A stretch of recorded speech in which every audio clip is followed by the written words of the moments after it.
He was the most feared man in Chicago, and he was on his knees, begging. His son hadn't spoken a single word in 8 months. Not one. Doctors called it a fortress no one could break. His enemies called it weakness. But one woman broke, beaten, carrying her own silent grief, walked through his iron gates, and found the only key that existed. She wasn't a doctor. She wasn't rich. She had scars that matched his, and that changed everything. Welcome to a channel where we tell the stories that matter most. The mafia boss who learns that love is the only empire worth building. The families who survive the fire and come out forged into something stronger, and the moments when two broken people decide to become each other's home. No amount of power, money, or control can heal what only human connection can reach. This story deserves to be heard. Share it with someone who needs it today. Subscribe so the next one finds you, and leave a comment. What was the moment that got you? I read every single one. I remember the day the laughter died in this house. It feels like a lifetime ago, but it's been 8 months, 23 days. I've cleaned Leo's room every one of those days, watching him just exist, a 5-year-old ghost. I remember his giggles echoing down the marble halls. Now there's only the sound of my dust cloth and his perfect, silent lines of toy cars. I saw all the specialists, 23 of them, a parade of expensive suits and empty promises. I polished the tables they sat at, served them water they barely touched, and watched them leave, shaking their heads. Then, the whispers started after the big meeting downtown. The boss, a man who could command armies with a single word, stood before everyone and offered half his world. He'd marry anyone, he said, anyone at all. It was the sound of a father breaking, a sound more terrifying than any gunshot. And I just kept polishing the silver, a coward in a housekeeper's uniform. He was thinking of her, of course. Isabella. We all knew the boy's voice was buried with his mother 8 months ago. But the answer to Mr. Castellano's prayer wasn't in some fancy clinic. It was her. A woman who looked about 27, with tired eyes and hands that were already raw, showing up for a scrubbing job. She had the kind of damage on her that money couldn't fix, not from loan sharks, but from life itself. A hurt that ran so deep, it looked like mine. As the boss made his impossible offer, I imagined she was somewhere on the south side, maybe 20 miles from our gilded cage, counting out crumpled dollar bills. She was probably just trying to make it to tomorrow, not knowing she was about to walk into the home of a man whose grief was as vast as her own. She looked like she was 27 going on 40. I saw it the first day she came in for an interview, a faint bruise blooming on her cheek. I know that look. I've seen it on my cousins, my neighbors. It's the look of rent being due, $400 maybe, when you only have 47. I could almost smell the alley on her, that mix of stale cigarette smoke and fear. When I saw her flinch as one of the guards raised his hand to point the way, my own blood ran cold. I knew someone had put their hands on her, told her she owed them, that time was up. Men with voices like gravel, telling her she'd have to pay the $50,000 debt her husband left behind, one way or another. I just offered her a weak smile and led her inside, my silence making me a part of it. The smaller guard probably sneered as he slammed her into a wall, telling her she was going to pay for her husband's mistakes. They always leave you like trash in the dirt. I saw her later that week, limping just slightly as she climbed the grand staircase. Our elevator works, but she took the stairs anyway, her knuckles white on the railing. It made me think of the places people like us call home. A single room, a mattress on the floor, a radiator that doesn't work. She didn't have much, I could tell. But in her locker, I once saw her tuck away a small, cheap picture frame. It was all she had, I think. That, and the hope for a steady paycheck in a place that should have terrified her. Inside that frame, I'm sure there was a story. For us, it's always a story that starts in a place you'd rather forget. A foster home, maybe, where you learn that being quiet is how you survive. where you learn that a father's belt isn't always for his pants. You fight your way out, you get a degree, you think you've made it. You might even meet someone and believe their promises. Then life reminds you where you came from. Maybe a child gets sick, a beautiful little girl who needs a surgery that costs $200,000. The kind of money you can't even imagine. And insurance says no. I've heard that story 1,000 times. I've watched friends hold their children and pray for a miracle that doesn't come. I've seen the good men vanish when the bills get too high, leaving behind a mess for the loan sharks to clean up. It's a slow death, the 2 years that follow. So when I saw her application on Mrs. Crawford's desk, I knew. I saw the address on the south side. I saw the desperation. This wasn't just a job, it was a last resort. She was choosing between dying fast on the street and dying slow in here. And as she pressed the buzzer, she was just hoping for one good meal before the end. I was dusting the foyer when I saw her at the main gate, looking like a lost sparrow. The walls of this estate are designed to intimidate, to make you feel small. The cameras watch your every move. The statues look down on you like judges. I watched her clutch that old purse and try not to stare at a place that was more like a fortress than a house. I saw her shame as the security detail patted her down, their movements cold and impersonal. They searched her cheap bag and ran a wand over her thin jacket, and she just stood there and took it. She had to. I felt a pang of guilt, knowing I was part of the machine that was grinding her down. "This way," one of the guards grunted. I met her at the door, and as I led her across the gleaming marble, I saw the awe and fear in her eyes. This place is beautiful, but it's the cold beauty of a mausoleum. There's no life here, no family photos, just polish and silence. I brought her to the sitting room where Mrs. Crawford was waiting, looking like a warden with her silver hair pulled back so tight it must have hurt. "Sit," she ordered. As the new girl sat, I saw Mrs. Crawford's eyes flick to the fading bruise on her cheek, a look of pure dismissal on her face. And in that moment, I knew I couldn't just watch anymore. I cleared my throat, my heart hammering. "Mrs. Crawford," I said, my voice trembling, "I believe she is exactly what Leo needs." I remember the day she showed up. From my place in the kitchen, I watched Mrs. Crawford lay down the law to the new girl, Eleanor Morgan, 27. I'd seen so many come and go, all with the same desperate look. When she said she just needed the money, I believed her. But it was her stillness when the rumors were mentioned that made me look twice. This one knew how to be quiet. It's the most important rule here. You don't look at the young master. You don't ask about the business. You don't breathe a word of what you see. I felt that familiar knot of guilt tighten in my stomach. For years, I had held my tongue too. I knew every step of the grand tour she was being given. Through 12 bedrooms and 8 bathrooms, a library, a ballroom, a museum of a life that no longer existed here. I could hear their footsteps pause on the second floor, right near his hallway. Mrs. Crawford always hurried past his door, but never checked if it was fully latched. A gap of maybe 2 inches. I knew the new girl would peek. She would see little Lucas on the window seat, a tiny statue clutching that worn teddy bear. He stares out at the garden, but he doesn't see it. And I saw her reaction, the way her hand flew to her chest. She saw the same void in his eyes that I see every single day. She knew that kind of emptiness. She was carrying it inside her, too. Mrs. Crawford's voice, sharp and cold, pulled her along. But the damage was done. The image of that boy was burned into her mind, just as it was in mine. I'd made a promise to myself after we lost his mother that I wouldn't let my heart get tangled up with this family's sorrow again. The pain was just too deep.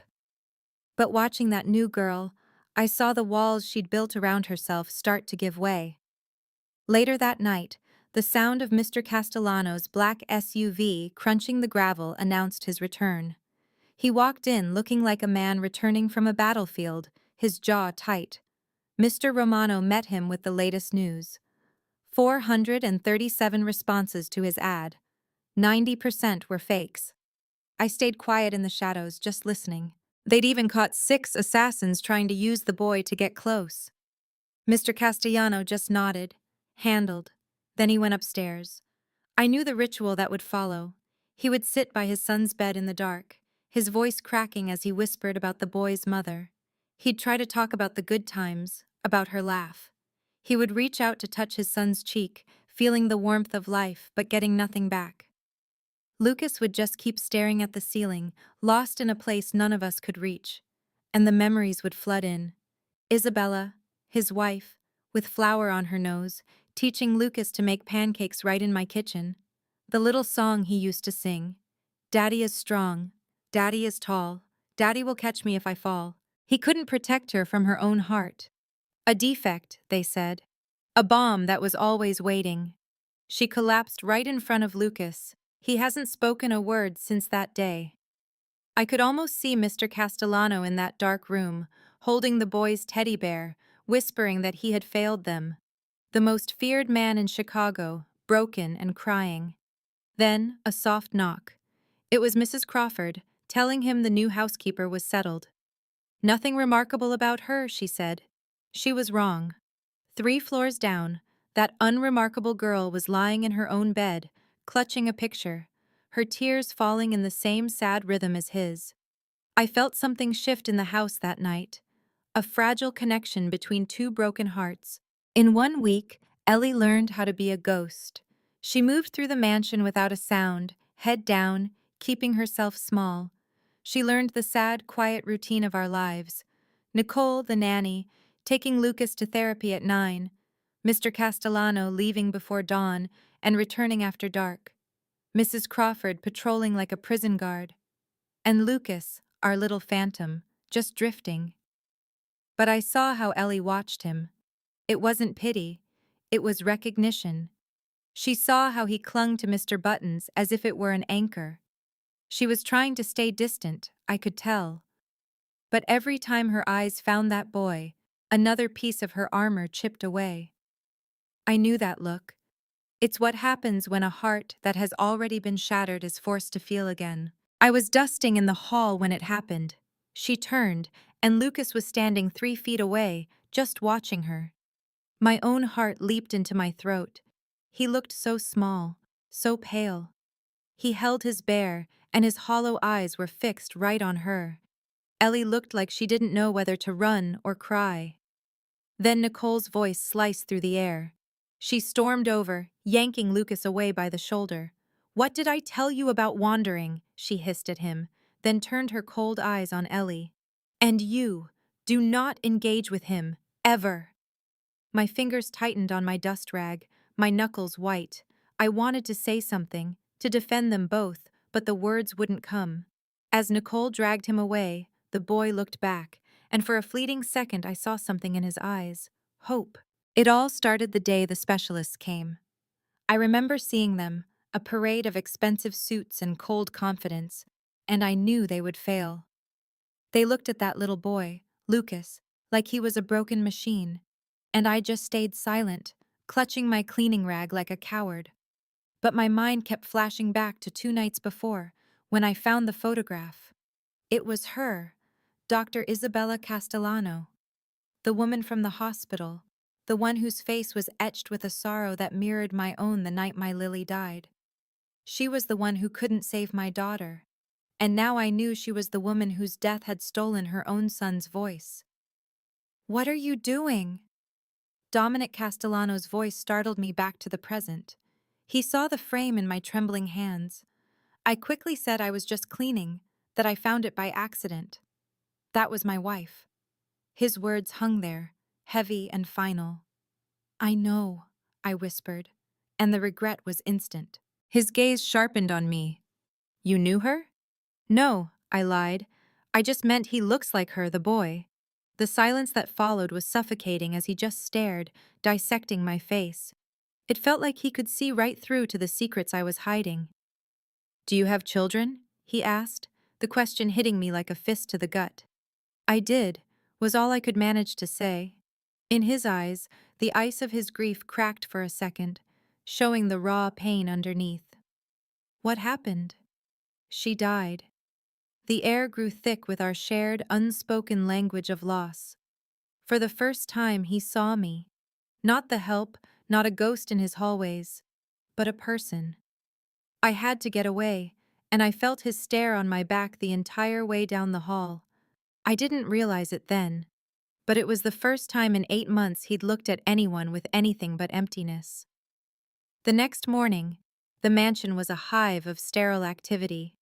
Sleek black cars filled the driveway, and people in sharp suits walked in with an air of importance. I hugged the wall, my mop in hand, playing my usual role of being invisible. Dr. Samuel Hayes, a man who radiated success, led the pack. With him were all sorts of therapists and a neurologist, a whole team flown in from Boston just for Lucas.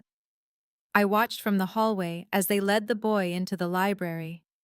He was like a little ghost, his teddy bear, Mr. Buttons, dragging behind him. The doors shut, and for 3 long hours, I scrubbed the same spot, my ears straining for any sound. I heard the murmur of voices, calm then turning frustrated. I heard the clink of tools and the rustle of papers, the fake, bright tones adults use on a child who can't, or won't, respond. I knew what was happening in there. They were treating a wound, but they didn't even know what kind it was. They were trying to fix something that wasn't broken, just shattered. When the doors finally opened, Dr. Hayes came out looking defeated. The others followed, their faces telling the whole story. Lucas emerged last, his expression just as vacant as before, as if they'd never even been there. Dominic materialized from his study, a desperate hope in his eyes. "Well?" he demanded. Dr. Hayes stammered, "We tried everything, Mr. Castellano, all the latest techniques." "Results," Dominic snapped. "Just give me results." The doctor took a breath. "There's nothing physically wrong with him. His brain scans are clear, his vocal cords are fine. This is psychological. He's built a wall, a fortress, and we can't get through." The silence was crushing. "Get out," Dominic said, his voice a low threat. When the doctor tried to protest, he roared, "I said get out, now!" The whole team scrambled, gathering their briefcases and escaping the suffocating atmosphere of that house. Vincent, his right-hand man, appeared, his face lined with worry. "Boss, the Moretti family is watching. You can't let them see you like this." "I don't care about the Morettis." Just then, the front door swung open, and in swept a woman of about 65, dressed in elegant black silk. Her hair was perfect, her diamonds cold. She had the same hard beauty as her son, Catherine Castellano. "Dominic," she said, her voice like ice. "We have to talk." "Not now, Mother." "Yes, now." She shot a look of contempt at the retreating specialists. "Another failure. Is that 20? 30? His jaw clenched. "This whole search is making us look weak," Catherine said. "Our enemies think you're vulnerable. You're risking everything your father built. I'm trying to save my son. By offering your fortune to every snake oil salesman in the country." She stepped closer. "You're leading with your heart. Your father never did that. My father never lost his wife." His voice broke. "I already lost Isabella. I won't lose Lucas." They stood locked in a standoff, a mother and son carved from the same unyielding stone, and I watched from the shadows, invisible. I saw them lead Lucas upstairs, his little body limp with a weariness that had nothing to do with being tired. They had poked and tested him like an object, and not one of them had simply sat with him in his silence. It reminded me of Lily's last days. She couldn't speak, but she could still talk to me with her hands, with the signs I had taught her. "Mama," she had signed, her fingers so small and weak. "Love." The memory burned behind my eyes. Later that night, while mopping the upstairs hall, I heard it. A small, muffled sound from behind Lucas's door. Crying. I crept closer. Peeking through the crack, I saw Dominic on his knees by his son's bed, his whole body shaking with sobs he was trying to choke back. They weren't the sounds of a powerful man, but of a father who had nothing left. I backed away, the tears finally running down my own face. The next day, it was as if nothing had happened. The fancy doctors were gone, their equipment vanished. Mrs. Crawford was barking orders, and we all went about our duties. Nobody mentioned the failed experts or the sounds of a man's heart breaking in the middle of the night. I was dusting in the living room, but all I could see was Dominic on his knees. I knew that kind of private pain, the grief that only comes out in the dark. A tiny noise pulled me from my thoughts. Lucas was standing in the doorway, still as a statue. Mr. Buttons dangled from his hand, and then the bear slipped and fell to the floor with a soft thud. Lucas just stared down at it. He didn't move. He didn't even blink. It was like picking it up was a mountain he couldn't climb. I looked around. No one else was there. Nicole was gone. It was just me and this little boy, drowning in a silence I knew all too well. I knew I had to do something. It started with a ghost and a gesture. That's what I remember most. I was on the graveyard shift, staring at a dozen screens showing empty hallways, when I saw her. The new cleaner. She was supposed to stay clear of the boy, Lucas. Mr. Castellano's orders were absolute, but she didn't. She knelt down, picked up that worn-out teddy bear, and her fingers moved. It was a simple sign, one I didn't recognize then. "Friend," she mouthed. I saw the kid's eyes, usually so vacant, just flicker. A spark. I should have called it in right then. My job was to report anomalies, and this was a big one. But I hesitated. Nicole, the nanny, came charging in, her voice a shrill alarm I could practically hear through the silent feed. She yanked the boy away, fury twisting her face. The cleaner just stood her ground. I saw the kid look back, a silent plea in his eyes, a prisoner looking for an escape. And I did nothing. I just sat there, in the dark, and kept watching. I told myself it wasn't my business. That night, I couldn't shake the image of her hands or the look on the boy's face. Everyone knew the story. Lucas hadn't spoken a word since his mother died. He was a phantom in his own house. His father, my boss, ruled an empire but couldn't reach his own son. The kid lived in a glass box, and that cleaner, for just a second, found a crack in it. I thought about my own kid, a little girl who never stopped talking, who filled our tiny apartment with noise and laughter. The thought of her falling silent, it chilled me to the bone. That cleaner wasn't playing a game, she was trying to help. And I, by the book and by the rules, was supposed to stop her. The next day, I made a choice. I decided to keep her secret. I'd watch, I'd monitor, but I wouldn't make the call, not yet. It felt like a betrayal of my job, but reporting it felt like a betrayal of something more important. So my watch began. It turned into this strange, secret ritual. I'd track her cleaning schedule, knowing when she'd be near his room. I saw it all on camera. When the nanny was gone, when the coast was clear, she'd slip these little notes under his door. I couldn't see what was on them, not at first, but I saw the boy find them. I watched him sit with them, his little shoulders hunched over the paper. At first, I thought she was crazy, that this would get her fired.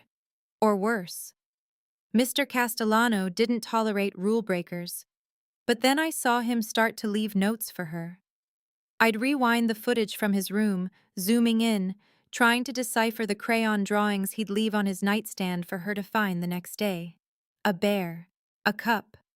It was a conversation without a single word spoken, a lifeline thrown into the quiet, and damn if the kid wasn't grabbing hold. I started to feel like I was a part of it, some kind of silent guardian. I'd see her leave a drawing of a hand gesture, and the next day, I'd see his little crayon copy right beside it. His drawings were clumsy, childish, but they were more alive than anything I'd ever seen from him.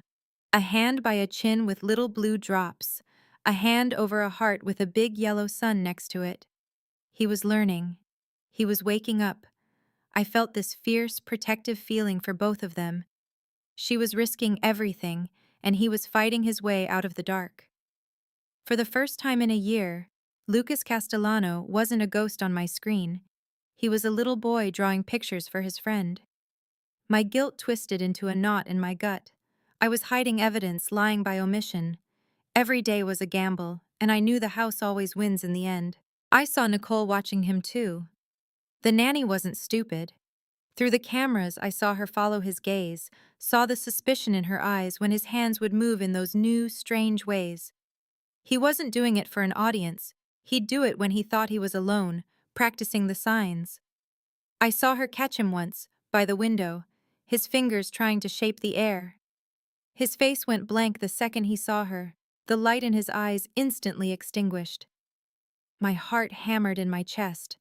I knew it was unraveling. The thread of their secret was fraying. The inevitable was coming. Then, on a Thursday, it happened. Nicole went back for her phone. I watched her burst into the room, and I saw what she saw. Lucas, on the floor, showing that beat-up teddy bear the sign for friend. My blood ran cold. I knew right then that it was over. He was just showing his bear, that's all. Just a little boy playing. But Nicole didn't see that. She saw a threat. I watched her on the cameras, marching straight to Mrs. Crawford's office. An hour later, my own phone buzzed. It was Vincent, head of security. "I need all footage of the new cleaner interacting with the boy from the last week," he said. There was no way to refuse. My hands felt like lead as I pulled the clips. The first meeting, the notes, the sign by the window. I packaged it all and sent it up. I had just signed her death warrant. Later that evening, I saw Vincent walk into Dominic's study with a tablet. My footage. My betrayal. I watched the boss's silhouette as he viewed the video, his posture rigid. Then came the words I'd been dreading. "Bring her to me." My stomach dropped. I had started this fire by staying silent, and now I had thrown her right into it. At 9, they sent me and another guy to get her. Knocking on that thin door in the staff wing felt like I was the Grim Reaper. The fear in her eyes when she saw us. It's a look I'll never forget. She didn't fight, just walked between us, head held high. I led her through the mansion, up to the wing where I knew monsters lived. The air got colder with every step. We stopped at that huge oak door. My partner knocked, and the door swung open into darkness. Inside, it was just like the movies. A single desk lamp, shadows everywhere, and Mr. Castellano sitting there like a king on a throne. My gut twisted. "Close the door," he said.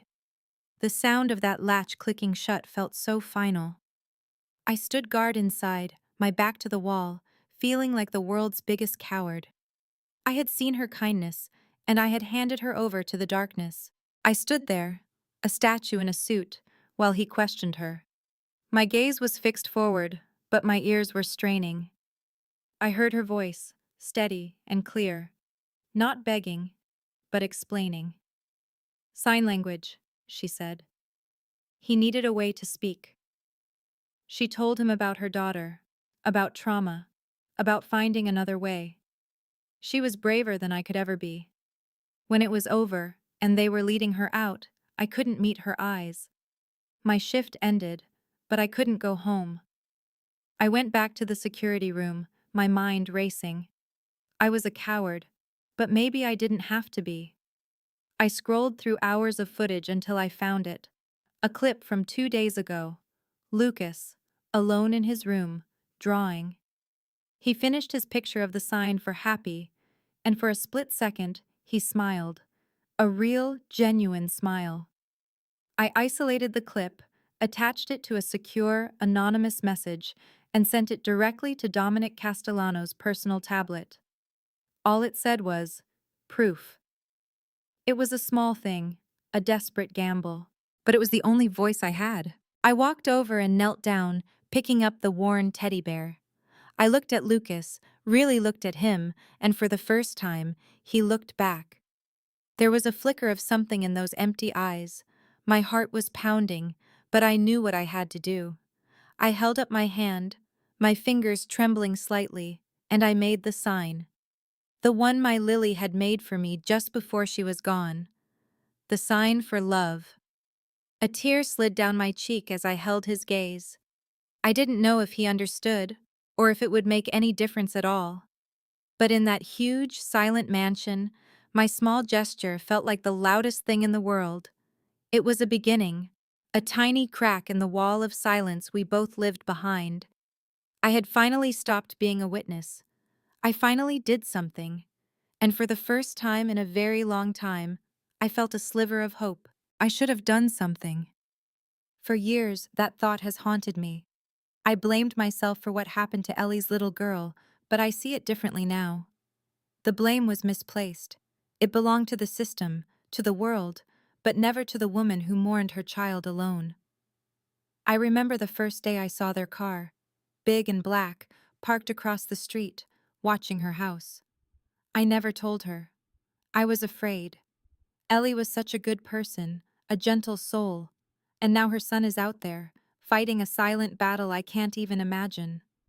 They say the experts can't help him, that his mind is a fortress. Maybe so. But every fortress has a key. My own grandson, he didn't speak for a year after his father left. He's not broken, just lost inside. Sometimes, a different kind of language is the only way to find the door. You have to find a new way to speak. My grandson learned to draw his feelings. It worked because when he finally spoke again, his first words weren't cried, they were drawn. I love you, Grandma, a smiling stick figure next to a heart. Now that little boy, Lucas, he has a whole world trapped inside him. He just needs someone to hand him a key.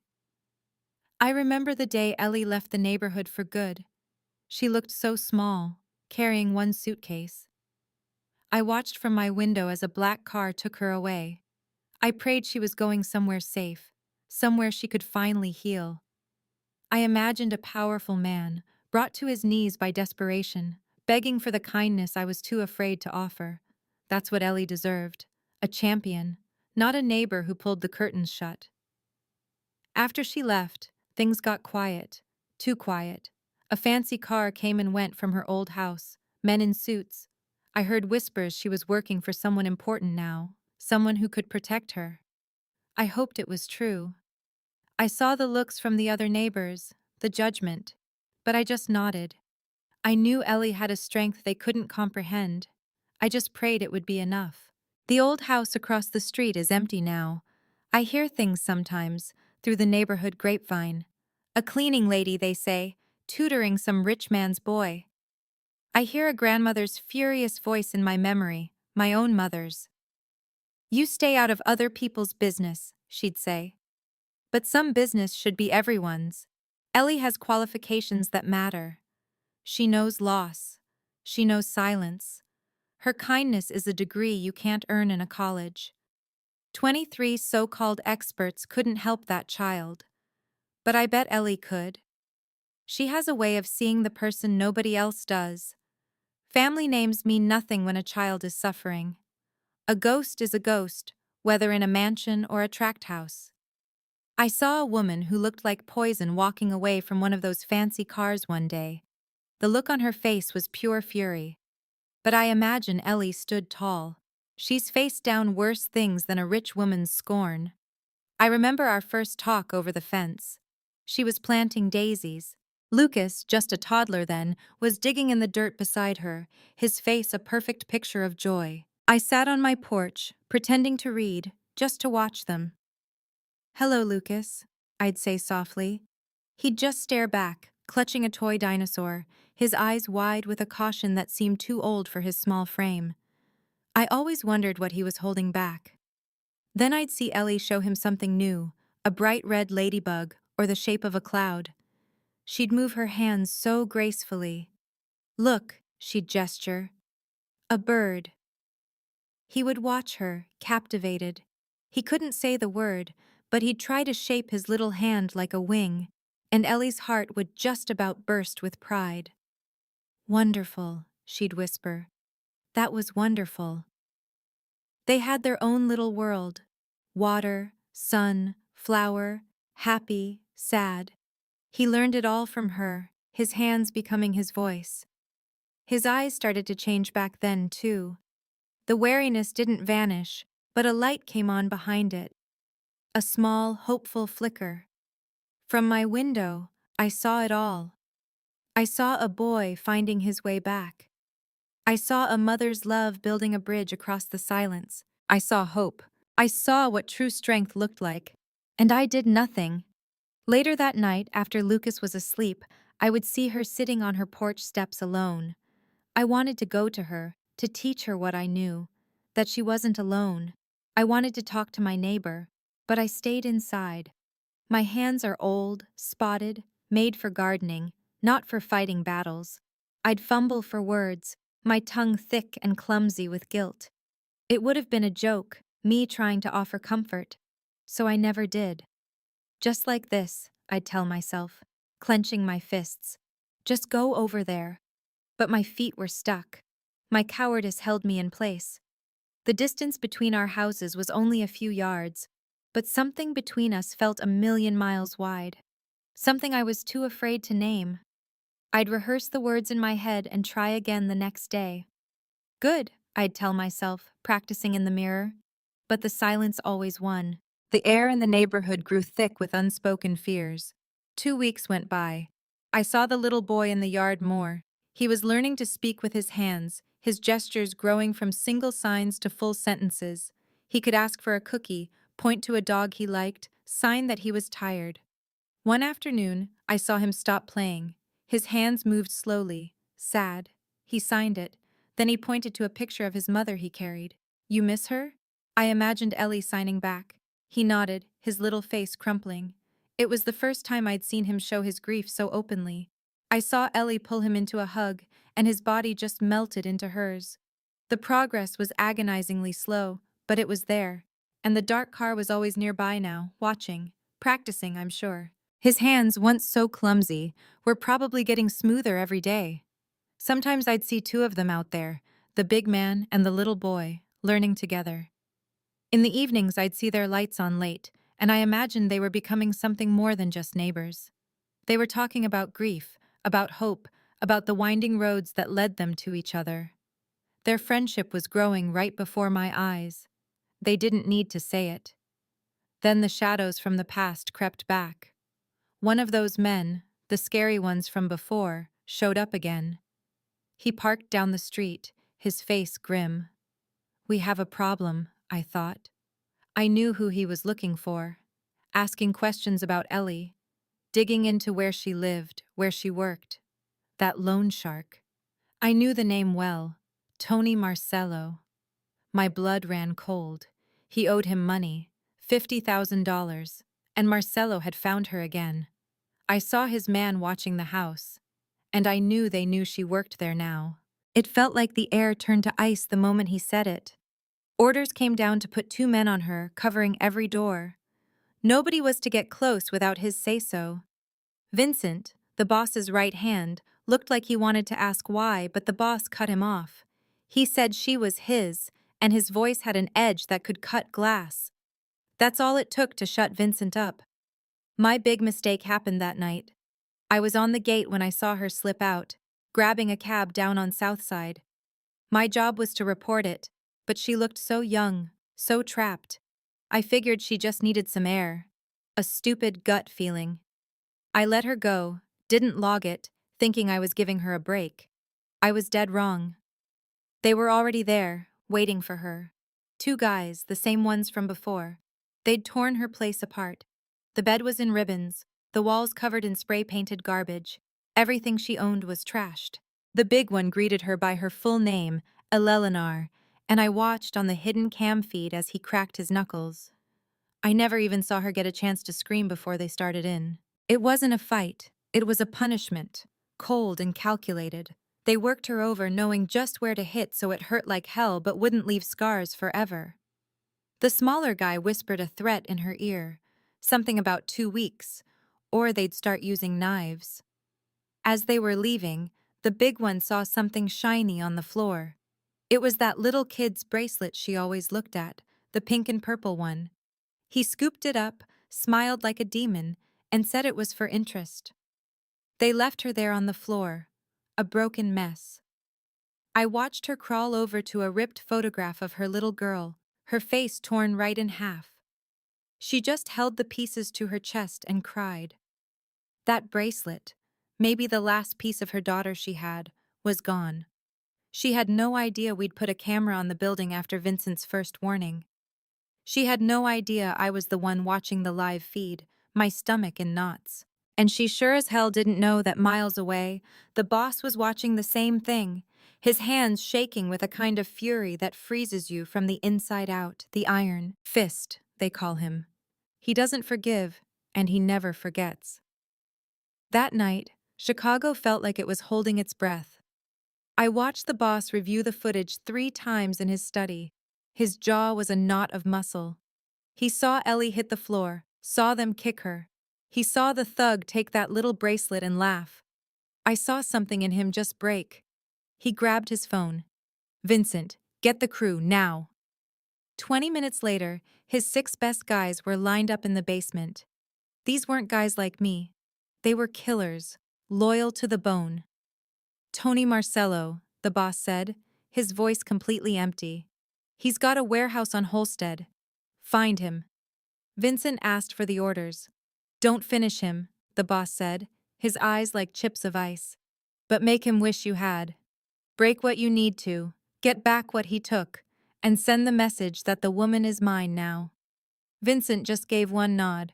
Done. The team vanished into the night. They hit Marcello's warehouse a little after 12, found 8 of his guys inside playing cards and counting cash with no clue what was about to hit them. The whole thing took 4 minutes. The boss's crew was like a machine. They broke knees, they cracked ribs. They left Marcello on the concrete, his face a wreck, crying for his life. Vincent got down in his face, holding up that little pink and purple bracelet. This belongs to someone, he told him, real quiet. You made a mistake taking it. I didn't know, Marcello choked out. I didn't know she was with... Now you know. Vincent put the bracelet away. Your debt is paid. If I see you, or anyone you know, even breathe in her direction again, we'll be back. And we won't be this nice. He just walked out, leaving the guy sobbing in his own blood. The next morning, I was on the door when Ellie came in. The makeup couldn't hide the bruises. Her eye was swollen shut and her lip was split open. I saw Mrs. Crawford gasp, but say nothing. Ellie went toward the playroom, moving like every step was agony. Miss Morgan, I was the guard who had to go get her. Mr. Castellano wants to see you. My own heart felt like a lead weight. I thought maybe he was mad at me for not reporting her leaving, that she was in trouble for it. I walked her down the hall, and every step felt like I was leading her to her doom. The boss was by the window when we got there. He turned, and his eyes just took in all the damage on her face. Close the door, he said, his voice soft. I shut it and stood outside, my hands clammy. A few minutes later, I heard a sound, and through the crack, I saw him hand her a little velvet box. Open it. Her fingers were trembling as she opened it. Inside was the bracelet, the little pink and purple beads. How? She whispered, her voice cracking. No one hurts you, he said, his voice all gravel and steel. You're mine to protect now. Anyone who tries answers to me. That's when the tears started. She just held that bracelet and started sobbing, all the months of pain just pouring out. The boss, this man who ran the city, looked lost. He could tear down buildings, but he didn't know what to do with a crying woman. Then, so awkwardly, he just pulled her into a hug. She fell apart in his arms, and he just held on. His hands were stiff at first. Then he started patting her back, real gentle, like he was afraid he'd break her. They just stood there, these 2 wrecked people in a silent room. Then a little noise made them turn. It was the boy, Lucas, standing there holding his stuffed rabbit, his eyes huge. His little hands started moving, slow and careful, making the signs she'd taught him. Ellie sad. It was a real question, the first one he'd made all by himself in 8 months. She laughed right through her tears and knelt down. A little sad, she signed, but getting better. Lucas looked from her to his dad, and then his hands moved. Again, Daddy, help! The boss's breath hitched. He got down on his knees next to Ellie, and I swear his eyes looked misty. Yes, he signed, his own hands clumsy, but you could read it. Daddy, help. After that, something broke open in the house. Lucas started signing all the time. He'd find her, pull on her shirt, and his hands would start flying. He asked for stuff, like apples or to go outside. Then he started asking why. Why is the sky blue? He signed one day, pointing. Where do birds sleep? Each question felt like a damn miracle, proof the kid was still in there. Then one day, from my post down the hall, I saw them practicing feelings. Happy, sad, angry. Lucas copied her perfectly. Then he stopped and looked right at her, real serious. Ellie have child, he signed. The world stopped. I saw her just freeze up. Her throat got tight. She just stood there for a second, lost. Lucas just waited, watching her with these old man eyes for a 5-year-old. Finally, she gave a small nod. Yes, she signed back, her hands shaking. I had a daughter. Lily. I saw her pull out her phone and show him a picture of a little blonde girl on a swing, laughing. Lucas looked at it for a long time. Lily, pretty, he signed. She was, Ellie signed back, and I could see the tears welling up. And she was sick. Her heart was broken. Lucas looked up, his eyes sharp. Lily, like Lucas. No talk? Yes, she got too weak. But I taught her how to talk with her hands, just like you. Even when she couldn't speak, she could still tell me she loved me. Lucas thought about that. Lily sad? He signed. No, baby, she told him. Lily was happy. She knew her mommy loved her. It was watching her strength, day after day, that finally made me act. I overheard another guard, a guy I never trusted, talking on the phone about her, about a weakness. My blood ran cold. That night, I typed a note, just 2 lines, and slipped it under Vincent's door. A warning. My hand shook, but for the first time in months, I felt like I could finally breathe. It became so hard. Then I saw him sign the words that shattered my world from across the street. Mommy, Lucas, leave. Mommy, no love Lucas. The breath caught in my throat. I finally understood. It wasn't just grief for his mother's death. He thought she had chosen to leave him. No, I whispered to my window, my hand pressed against the cool glass. No, baby, your mama didn't leave. She was sick. So sick. The sickness is what took her. Tears I'd held back for months streamed down my face. But she'd go, leave Lucas, leave Daddy. She didn't want to. I saw Ellie pull him close, signing against his back so he could feel her. Your mommy loved you more than anything. She wanted to stay. But sometimes, even when you love someone with everything you have, you can't. He buried his head in her shoulder, his small frame shaking. Mommy, love, Lucas, he signed against her. More than all the stars. From my house, I saw another car pull up. A man watching from the security feed on his monitor. He was watching them too. I overheard the therapist. Lucas believed his mother had abandoned him. For 8 months, he thought he wasn't enough to make her stay. The cruelty of it stole my breath. All Mr. Castellano's power, and he never saw the poison growing in his own son's mind. My fault, I heard him whisper in his study that evening. This is all my fault. I couldn't bear the silence anymore. It was killing them both. I remembered a box of Isabella's things, filled with books. I found what I was looking for, a guide to American Sign Language. I knew Ellie had a deaf sister. It was a wild chance. With trembling hands, I went into his study and laid the open book on his desk, my small, silent rebellion. Later that night, he knelt by his son's bed. Daddy love, Lucas? He signed, his movements clumsy but clear. I saw Lucas's eyes flutter open. Mommy, always here. And the quiet that followed wasn't empty. It was full of possibility. I remember the silence most. For 8 months, this house had been a tomb, and I polished the tombstones. Then one night, I saw the boy reach for his father. A tiny hand on a tear-streaked face. It was a crack in the ice I had prayed for. The weeks after were a quiet miracle. We served dinner in the kitchen, a place that finally felt alive again, not the cavernous dining room that ate sound. I'd watch Lucas, sitting between them, his hands a flurry of motion, telling stories he'd held captive for so long. He'd sign to the cook a question about the food, and she'd grin, not knowing the words but feeling the meaning. He'd point out his father's tired eyes, or tell Ellie she was pretty, making Mr. Castellano clear his throat. The house was breathing again, and I started to feel like I could, too. But the change began with a laugh. On a Tuesday, I was clearing plates when Ellie was teaching Lucas a sign. She fumbled it, mixing a horse with a duck, creating some creature of pure nonsense. I saw the boy's brow knit in confusion, then his mouth twitched. A ghost of a sound, a little puff of air escaped him. A giggle.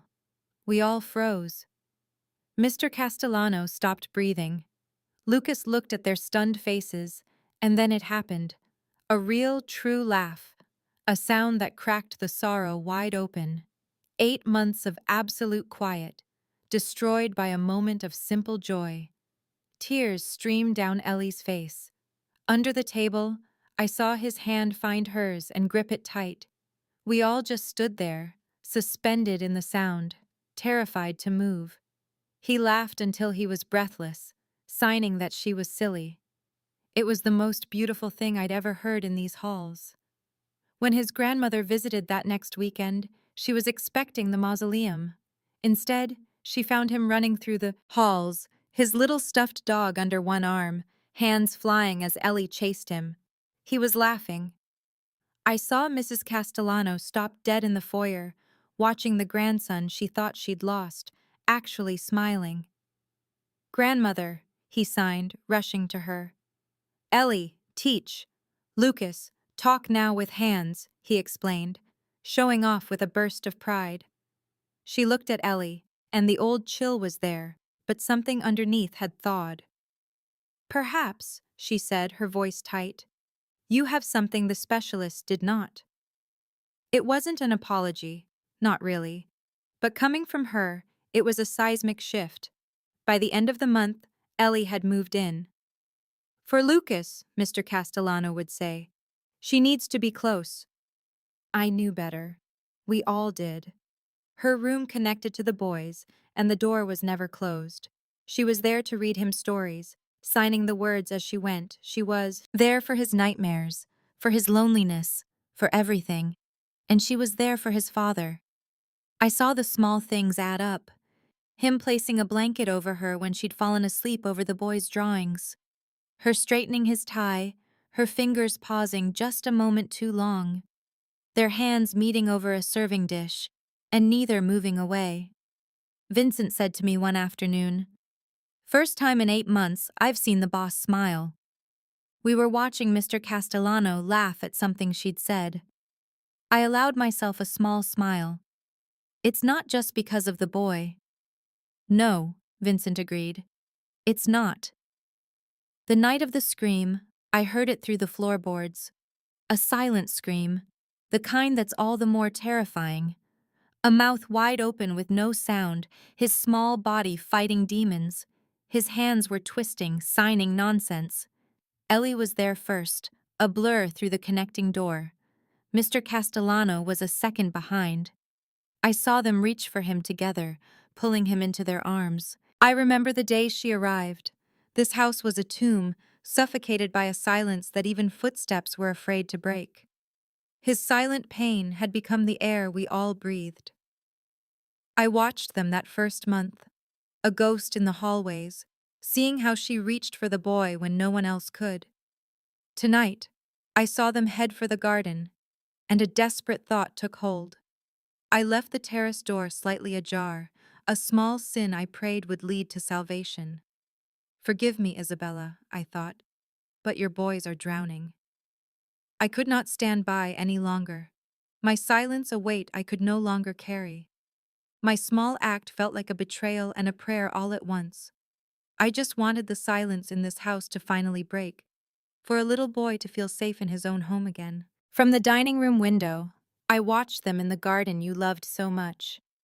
The city glowed behind them, a world away from the bubble of grief I'd polished and dusted for months.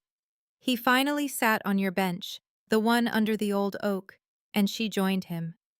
I couldn't hear his words, but I saw his shoulders slump, a surrender I hadn't seen since the day we lost you. He was showing her his pain, the raw, unguarded kind he hid from everyone else. I knew he was speaking of you, of the light you brought to his dark world. I folded my dish towel, my own hands trembling. For months, I've just been a witness, unable to offer comfort, my role too small for such a massive sorrow. I saw her reach for his hand then, a simple gesture that seemed to anchor him. Her own face was a portrait of sorrow, and I knew in that instant she wasn't just an employee. She was a survivor, just like him. She was telling him her own story. I was sure of it. Two souls, scarred by the world, finding a sliver of understanding in the moonlight. My heart ached with the guilt of inaction. I had watched him crumble, watched that poor boy retreat into himself, and all I did was clean up the wreckage. I thought it wasn't my place, that my job was to be invisible. But seeing them connect, I realized my silence had been a form of neglect, a quiet failure to help the family I'd served for so long. He lifted his hand to her face so gently, and my breath caught. The distance between them vanished, and for a second, the whole world seemed to hold its breath with me. This wasn't about the ridiculous promise he'd made, the one whispered about by the entire staff. This was real. This was hope, fragile and terrifying. This was what my little gamble with the door was for. I wasn't just here for a paycheck. I was here for them. And in that moment, seeing the possibility of a new beginning, I felt the sharp edge of my long-held regret finally begin to dull, replaced by a hope so fierce it felt like a flame in my chest. Then I heard it, a sound so foreign in this house it was like a gunshot. "Daddy!" I dropped the silverware I was polishing. My heart hammered against my ribs. It came again, clearer this time. I ran from the kitchen, my feet silent on the marble. I saw them burst in from the terrace, their faces a mix of disbelief and wild hope. And there he was.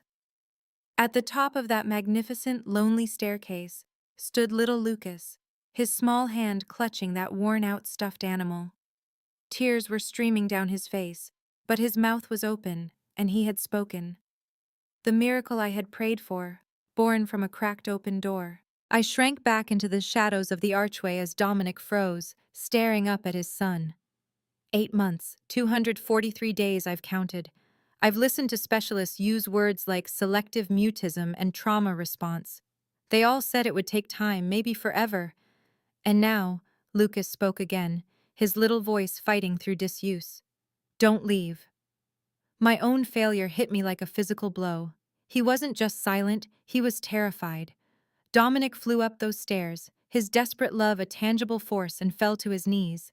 I watched him pull his son into his arms, and I finally understood. The boy hadn't just lost his mother, he was afraid of losing his father too. I heard Lucas's tiny, heartbreaking confession. "Daddy sad all the time." My God, we were all so blind. I had seen Dominic's grief, the late nights with a bottle, the hollow look in his eyes. But I never imagined what a small, silent boy would make of it. I watched Dominic clutch his son, his own tears finally flowing without restraint, as he explained a grown-up's sorrow in a way a child could understand. He promised he would never leave. He signed it and spoke it, weaving the two languages together. "You are my world," he told him. And from my hiding place, I wept with them, for all the pain that had been trapped inside these walls for far too long. Then the boy's gaze found her. Lucas looked past his father to the woman standing at the bottom of the stairs. "Ellie," he said, and my hand flew to my mouth. "Ellie, also stay, right?" The question hung in the vast, silent foyer. It wasn't just Dominic's choice anymore. This small boy, who had found his voice to keep his father, was now using it to choose his new mother. I watched Ellie ascend the stairs, her face a canvas of love and disbelief. When Lucas called her family, the word echoed, sealing the crack in this broken home. I slipped away before they could see me, my heart finally light. My small, desperate act of opening a door had let the light back in and stay. "As long as you want me," I heard her whisper. The boy wrapped his arms around her neck, pulling her in with his father. There on the landing, the three of them were a tangle of arms and tears and relief, holding on for dear life. His hand found hers, their fingers lacing together. A new thing was being built in that moment. Not a family of blood, but one of broken pieces choosing to mend together. Word got out, of course. Whispers that the Castellano boy was speaking again, that the impossible had happened. Not because of some fancy doctor, but because of a quiet young woman from the South Side who had nothing but her own scars to offer. The stories flew. 3 days after that night, Mrs. Castellano arrived. I met her at the door. She found Lucas in the playroom, a chatterbox of signs and new words, showing Ellie a drawing. The ghost was gone. In his place was a boy full of light. For a moment, I saw the old coldness in her eyes as she watched them. As Ellie finally saw her and tensed, I did something I had never done in 20 years of service. I stepped forward. "Ma'am," I said, my voice barely a whisper, "everything he is now, it's because of her." She looked from me to the girl and back to her grandson. She crossed the room and pulled Ellie into a hug. "I was wrong about you," she said, her voice thick. "Forgive me, and thank you." I slipped away as she turned back to Lucas, dabbing her eyes. Everything had changed. Dr. Hayes arrived the next week. He spent 2 hours with the boy, his pen flying across his notepad. "A medical miracle," he said later, shaking his head at Mr. Castellano. "I've never seen a recovery like it. This combination shouldn't have worked." He looked at Ellie with a new respect. "Whatever you did, you succeeded where all of medicine failed." But I knew the truth. It wasn't medicine, it was hope. I remember the day she first walked through these doors, a ghost arriving at a mausoleum. For years, I did nothing but dust the relics of a dead love, watching Dominic hollow himself out. I saw a child go silent, and my own voice was trapped right alongside his. My greatest regret is that I only ever watched. But the day he took her out, the day they returned from the cemetery, something had shifted. The air in the mansion felt lighter, as if a window had been opened in a room sealed for years. I saw it in the way he looked at her when he thought no one was watching. I didn't know what miracle occurred, but for the first time, I felt a flicker of hope that I had long since polished away. I had only ever been a silent witness to their pain, a part of the suffocating quiet. In the weeks that followed, the silence in the house began to change. It was no longer the heavy, crushing quiet of grief, but something softer, expectant. I would see them in the library, not speaking, but just existing in the same space, and it was a comfort, not a burden. I didn't know about some journal or the secrets they had shared, but I knew that two broken souls were starting to piece each other back together. My guilt was a constant companion. I had tended to this house, but I had failed the family within it. I watched a little boy retreat from the world, and I did nothing but ensure his meals were on time. Her presence was a balm, and I was ashamed I hadn't been able to offer the same. All I could do was watch as she did what I, in my years of silent service, never could. Then came the strange request. Dominic asked me to prepare the old council chamber, the one behind the library that hadn't been used in years. No meetings, he'd said, just candles, hundreds of them. A cold dread filled me as I worked. That room was for blood and bargains, not this. I worried I was lighting the stage for another tragedy. When they disappeared inside, I stood in the hall with Vincent, my hands clenched in my apron. The heavy door muffled everything. It was Lucas who found them. He ran past us, and when the door creaked open, we saw it all. The fire, the proposal, the tears. That moment, when he ran into their arms, shouting that word, family. It broke the spell of silence that had held this house captive for so long. After, when I went in to clear the room, I saw the ashes in the metal basin. A promise turned to dust. It wasn't about an empire or a reward anymore. Anyone could see that. Looking at them, at the way his eyes never left her, I knew he was free. My regret had always been that I just did my job, that I never tried to reach the man buried under all that grief. I simply observed his descent. But as I swept away the last of the ash, I felt like I was finally cleaning away the old sorrow, making way for something new. I wasn't just a housekeeper anymore. I was helping to clear the foundation for a new home, right here in the bones of the old one. My silence had been cowardly, but maybe now my service could be a part of their healing. That ring on her finger changed everything.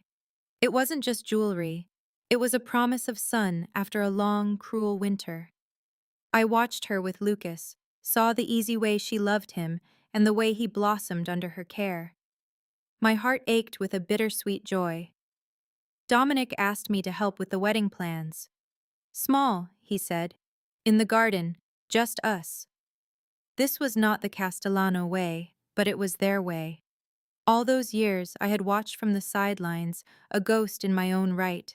Now, they were including me. The guilt I carried for so long, the weight of my inaction, began to feel less like a burden and more like the memory of a storm that had finally passed, leaving clean air in its wake. I was no longer just a witness to their sorrow. I was being allowed to witness their joy. On the day of the wedding, as I helped her with the final touches on her dress, Catherine, Dominic's mother, approached me. She pressed a heavy velvet box into my hands.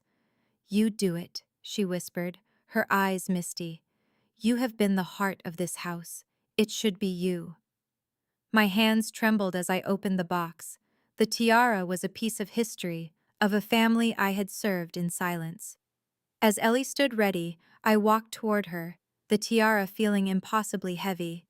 This was it, my chance to finally do something, to not just stand by. My own tears blurred my vision as I gently placed it in her hair. "Welcome to the family," I choked out, the words I had longed to say. It was a small act, but for me, it broke a lifetime of silence. I stood with the rest of the staff, watching the ceremony under the old oak tree. 30 chairs, a world away from the usual displays of power this family was known for. It was perfect. When Lucas walked down the aisle, so confident and proud with that ridiculous cat tucked under his arm, I felt a sob catch in my throat. This was the boy I had watched disappear into himself, now so full of light. Seeing him look up at his father, his hands moving with such purpose, it was a testament to the woman standing there in her simple dress.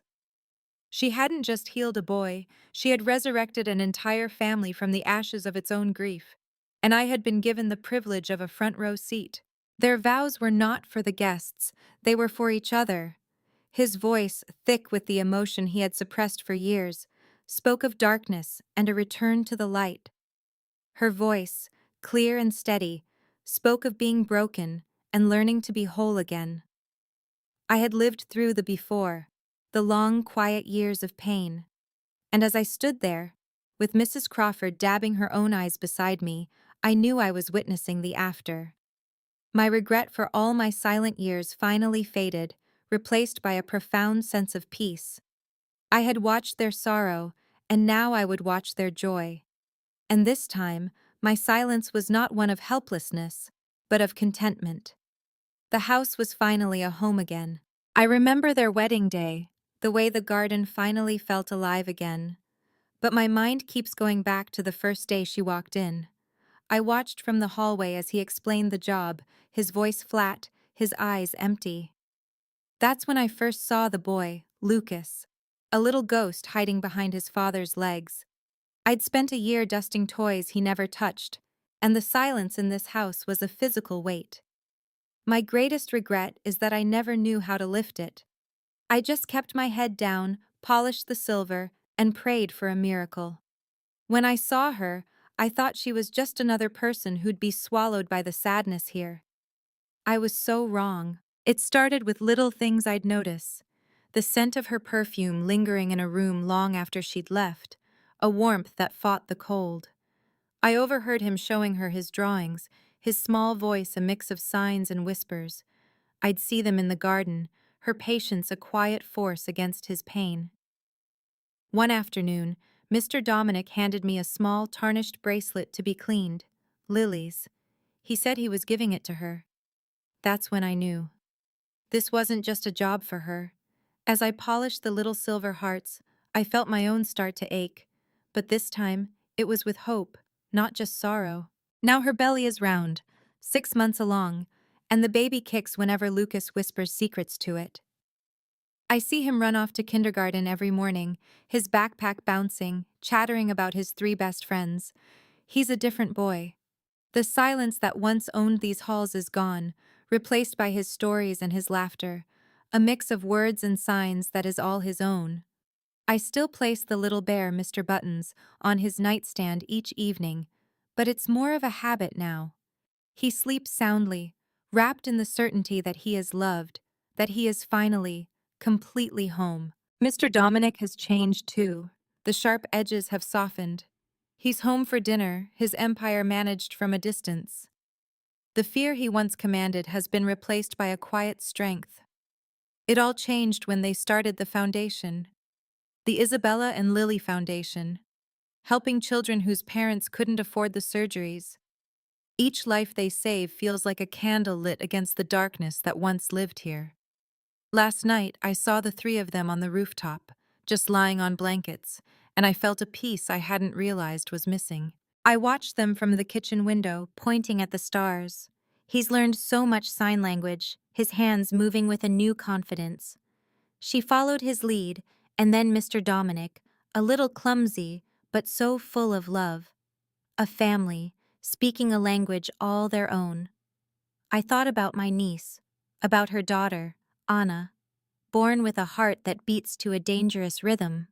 I thought about their fear, the same fear that used to live in this house. And I knew my silence had to end. The deepest wounds, she once said to him, lead to the greatest love. I saw that love, and it was finally making me brave. The next morning, my hands were shaking as I folded the note with my niece's contact information. I found Mr. Dominic in his study, and for a second, the old fear caught in my throat. I thought he'd see me as just the help, overstepping. But when I told him about little Anna, about her heart, his eyes weren't cold. They were full of a terrible understanding. He took the paper from my trembling hand.